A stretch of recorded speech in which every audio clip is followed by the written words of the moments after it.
The flu season is upon us. Which type will we worry about this year? And what kind of shots will we be told to take? Remember the swine flu scare of 1976? That was the year the U.S. government told us all that swine flu could turn out to be a killer that could spread across the nation. And Washington decided that every man, woman, and child in the nation should get a shot to prevent a nationwide outbreak, a pandemic.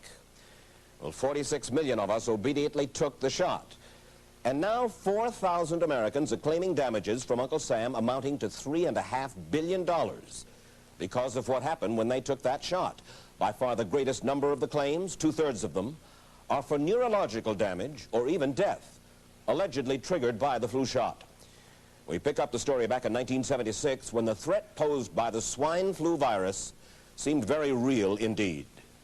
This virus was the cause of a pandemic in 1918 and 1919 that resulted in over 500,000 deaths in the United States, as well as 20 million deaths around the world. See how easy it is to... Thus, the U.S. government's publicity machine was cranked into action to urge all America to protect itself against the swine flu menace. Influenza is serious business. During major flu epidemics, millions of people are sick and thousands die. Well, this year you can get protection. The vaccines are safe, easy to take, and they can protect you against flu. So roll up your sleeve. Protect yourself. One of those who did roll up her sleeve was Judy Roberts. She was perfectly healthy, an active woman, when in November of 1976, she took her shot. 2 weeks later, she says, she began to feel a numbness starting up her legs. I joked about it at that time. I said I'll be numb to the knees by Friday if this keeps up. By the following week, I was totally paralyzed. So completely paralyzed, in fact, that they had to operate on her to enable her to breathe. And for 6 months, Judy Roberts was a quadriplegic. The diagnosis? A neurological disorder called Guillain-Barré syndrome, GBS for short. These neurological diseases are little understood. They affect people in different ways. As you can see in these home movies taken by a friend, Judy Roberts' paralysis confined her mostly to a wheelchair for over a year. But this disease can even kill. Indeed, there are 300 claims now pending from the families of GBS victims who died, allegedly as a result of the swine flu shot. In other GBS victims, the crippling effects diminish and all but disappear. But for Judy Roberts, progress back to good health has been painful and partial. Now, I noticed that your smile, Judy, is a little bit constricted. Yes, it is. Is it different from what it used to be? Very different. I have a greatly decreased mobility in my lips. And I can't drink through a straw on the right-hand side. I can't blow out birthday candles. I don't whistle anymore, for which my husband is grateful.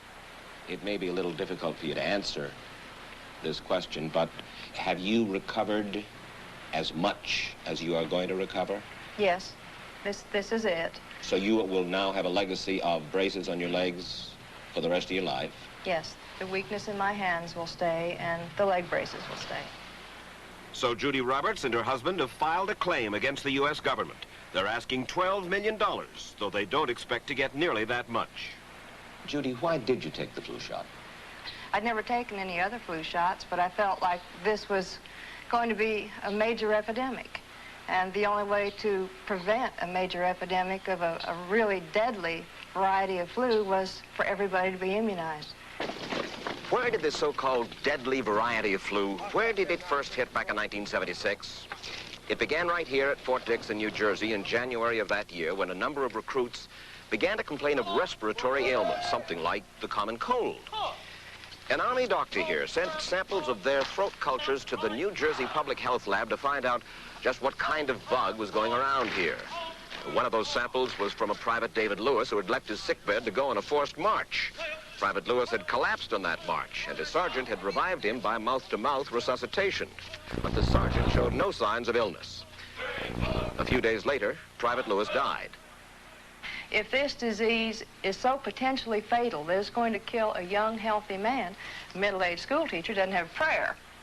The New Jersey lab identified most of those soldiers' throat cultures as the normal kind of flu virus going around that year, but they could not make out what kind of virus was in the culture from the dead soldier and from 4 others who were sick. So they sent those cultures to the Federal Center for Disease Control in Atlanta, Georgia for further study. A few days later, they got the verdict: swine flu.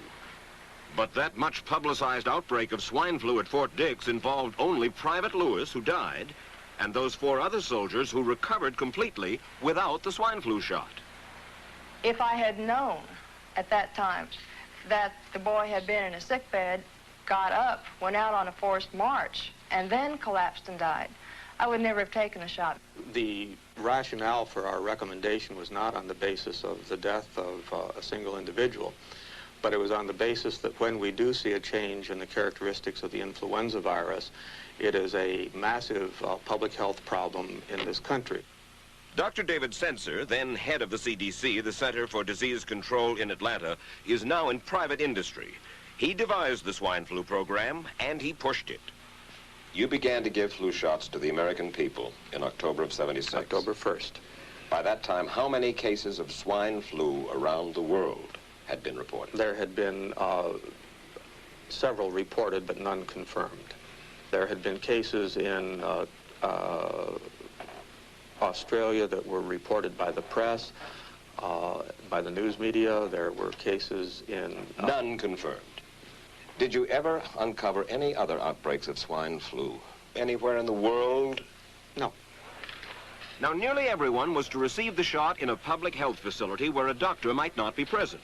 Therefore, it was up to the CDC to come up with some kind of official consent form, giving the public all the information it needed about the swine flu shot.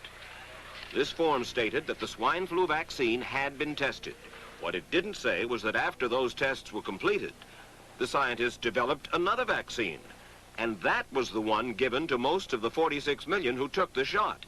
That vaccine was called X53A. Was X53A ever field tested? I can't say. I would have to... It wasn't. I don't know. Well, I would think that you're in charge of the program. I would have to check the records. I haven't looked at this in some time. The information form, the consent form, was also supposed to warn people about any risks of serious complications following the shot. But did it? No, I had never heard of any reactions other than a sore arm, fever, this sort of thing. Judy Roberts' husband, Gene, also took the shot. Yes, I looked at that document. I signed it. Nothing on there said I was going to have a heart attack or I'd get Guillain-Barré, which I never heard of. What if people from the government, from the Center for Disease Control, what if they had indeed known about it? What would be your feeling? They should have told us. Did anyone ever come to you and say, you know something, fellas? There's the possibility of neurological damage if you get into a mass immunization program? No. No one ever did? No. Do you know Michael Hatwick? Yes. Mm-hmm. Dr. Michael Hatwick directed the surveillance team for the swine flu program at the CDC. His job was to find out what possible complications could arise from taking the shot and to report his findings to those in charge. Did you know ahead of time, Dr. Hatwick, that there had been case reports of neurological disorders, neurological illness, apparently associated with the injection of influenza vaccine? Absolutely. You did? Yes. How'd you know that? By review of the literature. So you told your superiors, the men in charge of the swine flu immunization program, about the possibility of neurological disorders? Absolutely. What would you say if I told you that your superiors say that you never told them about the possibility of neurological complications? That's nonsense. I can't believe that they would say that they did not know that there were neurological illnesses associated with influenza vaccination. That simply is not true. We did know that. I've said that Dr. Hatwick had never told me of his feelings on this subject. Then he's lying. I guess you would have to make that assumption. Then why does this report from your own agency, dated July 1976, list neurological complications as a possibility? I think the consensus of the scientific community was that the evidence relating neurologic disorders to influenza immunization was such that they did not feel that this association was a real one. You didn't feel it was necessary to tell American people that information? I think that over the years we have tried to inform the American people as fully as possible. As part of informing Americans about the swine flu threat, Dr. Sensor's CDC also helped create the advertising to get the public to take the shot. Let me read to you from one of your own agency's memos planning the campaign to urge Americans to take the shot. The swine flu vaccine has been taken by many important persons, he wrote. Example, President Ford, Henry Kissinger, Elton John, Muhammad Ali, Mary Tyler Moore, Rudolph Nureyev, Walter Cronkite, Ralph Nader, Edward Kennedy, etc., etc. True? I'm not familiar with that particular piece of paper, but I do know that at least of that group, President Ford did take the vaccination. Did you talk to these people beforehand to find out if they planned to take the shot? I did not know. Did anybody? I do not know. Did you get permission to use their names in your campaign? I do not know. Mary, did you take a swine flu shot? No, I did not. Did you give them permission to use your name saying that you had or were going to? Absolutely not. Never did. Did you ask your own doctor about taking the swine flu shot? Yes, and at the time he thought it might be a good idea. But I resisted it because I was leery of having the symptoms that sometimes go with that kind of inoculation. So you didn't? No, I didn't. Have you spoken to your doctor since? Yes. And? He's delighted that I didn't take that shot. You're in charge. Somebody's in charge. There are... This is your advertising strategy that I have a copy of here. Who's it signed by? This one is unsigned. But you'll acknowledge that it was your baby, so to speak. It could have been from Department of Health, Education, and Welfare. It could be from CDC. I don't know. I'll be happy to take responsibility for it. It's been 3 years now since you fell ill with GBS, right? Right. Has the federal government, in your estimation, played fair with you about your claim? No, I don't think so. It seems to be dragging on and on and on, and really no end in sight that I can see at this point. With respect to the cases of Guillain-Barré, allegedly... Former Secretary of HEW Joseph Califano, too, was disturbed that there was no end in sight. So a year and a half ago, he promised that Uncle Sam would cut the bureaucratic red tape for victims suffering from GBS and would pay up quickly. We shouldn't hold them to an impossible or too difficult standard of proving that they were hurt. Even if we pay a few people a few $1,000s that might not have deserved it, I think justice requires that we promptly pay those people who do deserve it. Who's making the decision to be so hard-nosed about settling? Well, I assume the Justice Department is. Griffin Bell before he left? Well, the Justice Department agreed to the statement I made. It was cleared word for word with the lawyers in the Justice Department by my HEW lawyers. And that statement said, in effect? That statement said that we should pay Guillain-Barré claims without regard to whether the federal government was negligent if they resulted from the swine flu shot. I think the government knows it's wrong. If it drags out long enough, that people will just give up. Let it go. I am a little more adamant in my thoughts than my wife is, because I told Judy to take the shot. She wasn't going to take it, and she never had shots, and I'm mad with my government because they knew the facts, but they didn't release those facts because if they had released them, the people wouldn't have taken. And they can come out tomorrow and tell me there's going to be an epidemic, and they can drop off like flies next to me. I will not take another shot that my government tells me to take. Meantime, Judy Roberts and some 4,000 others like her are still waiting for their day in court.